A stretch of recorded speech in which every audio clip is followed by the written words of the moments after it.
երեք ես տեղեկանքն եմ ստացել կենտրոնական բանկից եւ այս տարի եթե ճիշտ եմ հիշում 500 միլիոն դոլարի գնում է իրականացրել, պարոն Գալստյան, ճիշտ եմ հիշում թիվը։ Չէ, ավել 1.5 միլիարդի կարգի։ 1.5 միլիարդի, բա 500 միլիոնը երեք պահուստների պահուստի աճը 1.5 միլիարդ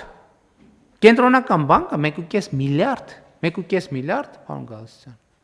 Այո, 1.5 միլիարդ դոլար։ 1.5 միլիարդ դոլար է գնել Հայաստանի Հանրապետության շուկայից։ 1.5 միլիարդ դոլար։ Մենք հասկանում ենք, ես ինչ նշանակում։ Այդ նշանակում է 1.5 միլիարդ դոլարը մտել է Հայաստան, հայտնվել է շուկայում, եւ կենտրոնական բանկը տեսել է ավելցուկ եւ այդ 1.5 միլիարդը գնել է, այսինքն այս 1.5 միլիարդը դարել է դրամ եւ վերադարձել է շուկա։ Հիմա բացի այն սովորական, որ գիտենք, Հայաստանում պլյուս 1.5 միլիարդ դոլար է պատտվում։ Պետք է մարդկանց մեջ զարգացնել կարողությունը այս 1.5 միլիարդ դոլարից իրենց բաժինը վերցնել։ Բազմաթիվ տնտեսվարողներ իրենց բաժինը վերցնում են, իրենց կրթության շնորհիվ։ Այսօր Հայաստանում ինչքան էլ փորձեն տպավորություն ստեղծել տենց, այդպիսի բան չկա, որ մտնեն միտեղ, ասեն հավաքեք, այս մերն է եւ այլն եւ այլն։ Չնայած եթե տենց դեպքեր լինում են, դրա համար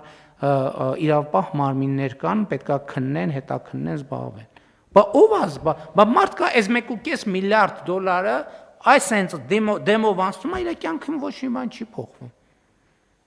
Ինչի ոչ մի բան չի փոխվում իր կյանքում։ Որտեւ մարդը չունի անհրաժեշտ հմտություն։ Այդ 1.5 միլիարդը հավելյալ հատվածն է, այս 1.5 միլիարդը չէ։